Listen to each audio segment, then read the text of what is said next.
Warahmatullahi wabarakatuh. Perkenalkan saya Rahmi Takwan dengan NIM 23330036. Nah, di sini saya akan membahas tentang etika penulisan karya ilmiah, di mana video ini untuk memenuhi tugas mata kuliah penulisan karya ilmiah dengan dosen pengampu Ibu Neni Mayudin. Nah, yang pertama yang kita bahas yaitu etika penulisan karya ilmiah, di mana etika sendiri itu berarti konsep nilai yang mengarah pada perilaku yang baik dan pantas. Sedangkan karya tulis ilmiah itu adalah sebuah hasil karangan dalam bentuk tulisan, sehingga dapat disimpulkan bahwa etika penulisan karya ilmiah adalah sebuah hasil karangan dalam bentuk tulisan yang menggunakan kata atau kalimat yang baik dan pantas. Nah, ada beberapa etika yang harus diperhatikan dalam penulisan karya tulis ilmiah. Yang pertama, jujur, di mana kejujuran dalam penulisan suatu karya ilmiah itu sangatlah diperlukan dalam mencantumkan sumber referensi, data hasil penelitian, atau pelaksanaan metode penelitian. Yang kedua, objektivitas. Penulisan suatu karya ilmiah baik dipandang yang baik itu dapat dipandang dari sudut objektivitasnya, di mana berdasarkan data yang sebenarnya mencerminkan suatu karya tulis ilmiah yang baik itu yang memiliki penulisan objektivitas yang tinggi. Sedangkan penulisan objektivitas yang rendah maka akan menurunkan kualitas suatu karya tulis ilmiah itu sendiri. Selanjutnya pengutipan, di mana bila mengambil referensi kita itu wajib memparafrase, tidak langsung mencimplaknya gitu. Selanjutnya ketelitian, di mana dalam penulisan karya ilmiah itu kita memerlukan ketelitian, apalagi untuk menghindari hal-hal kecil yang dapat menurunkan kualitas suatu karya tulis ilmiah itu sendiri.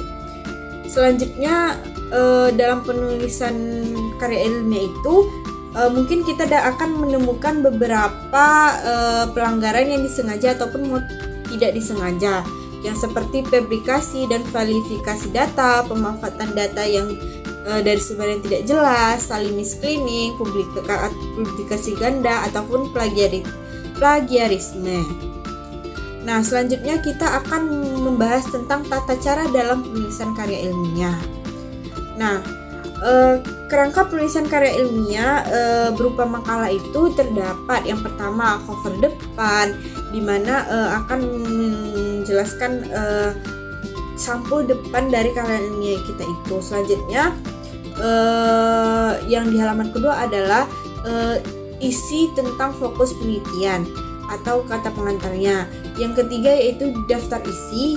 Yang keempat ada bab 1 pendahuluan, bab 2 landasan teori, bab 3 pembahasan atau isi, bab 4 penutup, dan terdapat daftar pustaka. Nah, sebuah karya ilmiah pastinya akan memiliki kata pengantar, pendahuluan, isi, penutup, dan daftar pustaka. Nah, sedangkan makalah yang agak panjang itu merupakan penelitian yang dilengkapi dengan daftar isi yang ditempatkan di antara kata pengantar dan pendahuluan. Selanjutnya kita akan membahas tentang plagiarisme atau plagiarisme. Nah, plagiarisme itu merupakan perbuatan sesuatu seolah-olah karya orang lain tersebut adalah karya kita dan mengakui karya tersebut milik kita. Hal tersebut biasanya terjadi pada kalangan mahasiswa karena berbagai keadaan, seperti tidak mencukupi waktu untuk menghasilkan karya tulis sendiri dan tidak mempunyai kemampuan dalam menghasilkan karya tulis sendiri. Nah, ruang lingkup plagiarisme itu yang pertama, mengutip kata-kata atau kalimat orang lain tanpa menggunakan kutip dan tanpa menyebutkan identitas sumbernya. Yang kedua, menggunakan gagasan, pandangan, atau teori orang lain tanpa menyebutkan identitas dan sumbernya. Yang ketiga, menggunakan fakta, data, dan informasi milik orang lain tanpa menyebutkan identitas sumbernya. Selanjutnya, mengakui tulisan orang lain itu sebagai tulisan kita sendiri. Selanjutnya, melakukan parafrase, mengubah kata orang lain ke dalam susunan kalimat sendiri tanpa mengubah idenya, tanpa menyebutkan identitas tersebut.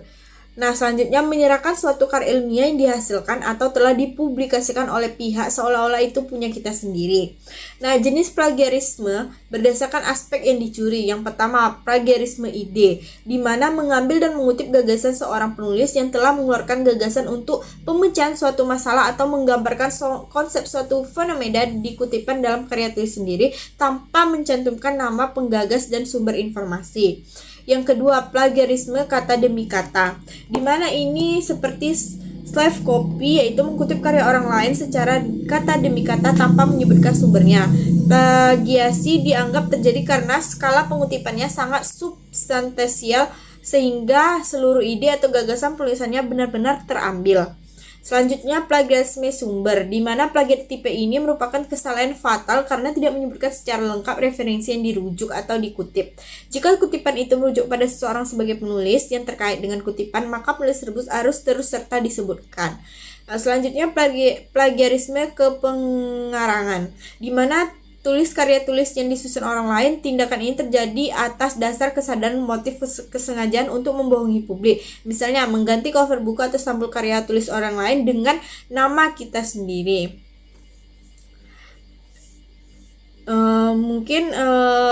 Selanjutnya ada jenis plagiarisme berdasarkan proporsi yang dibajak. Yang pertama, plagiarisme ringan dengan presentasi 30%, plagiarisme sedang presentasi 30% sampai 70%, dan plagiarisme total yaitu presentasi lebih dari 70%.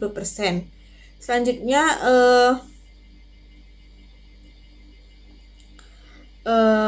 penyebab plagiarisme itu sendiri, yang pertama biasanya terjadi karena terbatasnya waktu sebuah karya ilmiah yang menjadi beban tanggung jawab seseorang sehingga terdorong untuk copy paste atau mengambil karya orang lain.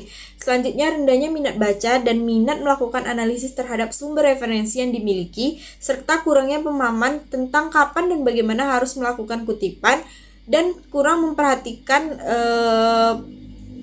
persoal plagiarisme ini. Apapun alasan seorang untuk melakukan tindak plagiat bukanlah suatu kebenaran atau tindakan yang baik.